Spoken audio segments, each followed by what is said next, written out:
રાજકોટની ઘટના બાદ વલસાડ જિલ્લામાં ચાલતા 7 જેટલા ગેમ ઝોન પર વહીવટીતંત્રની ટીમ દ્વારા ચકાસણી કરવામાં આવી હતી।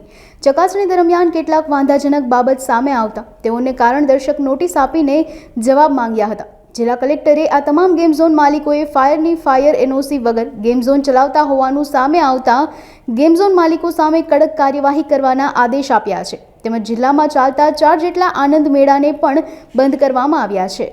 વલસાડ જિલ્લામાં જે સાવચેતીના ભાગરૂપે આવેલા ટોટલ આપણા 7 ગેમિંગ ઝોન હતા, જે પૈકીના 3 વાપીના હતા અને 4 વલસાડના હતા।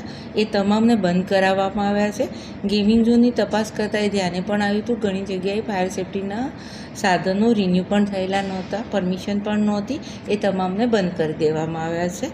સાથે સાથે જૂના 3 હતા એ કોરોના ટાઈમથી જ બંધ હતા, એ ઓલરેડી બંધ જ હતા, એટલે એમાં કંઈ અન્ય કાર્યવાહી નહોતી। બાકી જે ચાલુ કન્ડિશનના 7 બંધ કરાયા છે। મોરઓવર વલસાડ જિલ્લામાં જે આપણા આનંદ મેળા ચાલતા હતા એ પણ કુલ 4 હતા અને એક સર્કસની પરમિશન માટે અહીંયા પત્ર મળેલો છે, એની અરજી છે પણ પરમિશન આપેલી નહોતી।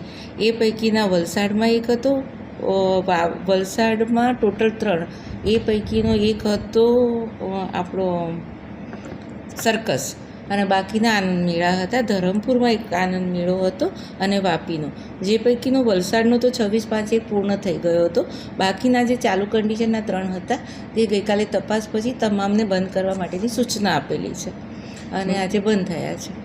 આનંદ મેળા જે ચાલતા હતા વલસાડમાં એ બધા પરમિશન સાથેના જ હતા, જે એડીએમ બ્રાન્ચમાંથી પરમિશન આપવામાં આવે છે કલેક્ટર શાખામાં, એમાં તપાસ થાય છે, પોલીસનો પણ રિપોર્ટ હોય છે, સાથે સાથે એસડીએમ સાહેબનો પણ રિપોર્ટ હોય છે, ફાયર સેફ્ટીનો પણ એના જોડે રિપોર્ટ હોય છે। આ બધા રિપોર્ટ જોયા પછી જ અહીંયાથી એમને પરમિશન આપે છે અને પરમિશન પણ ફિક્સ ડ્યુરેશનની હોય છે, એ પછી એમનો કોઈ અધિકાર ત્યાં રહેતો નથી આગળ ચલાવવાનો।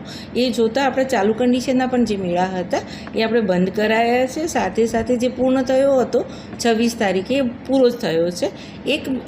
એક હતું આપણા ત્યાં જે સર્કસ હતું ગુંદલાવ ગ્રામ પંચાયતની હદમાં, એને આપણે ત્યાં અરજી જરૂર કરી હતી પણ એસડીએમ સાહેબનો રિપોર્ટ મળ્યો નહોતો અને એ પહેલાં એને સર્કસ ચાલુ કર્યું હતું, જે તાત્કાલિક ધોરણે બંધ કરાવવામાં બિલકુલ લેવાય છે।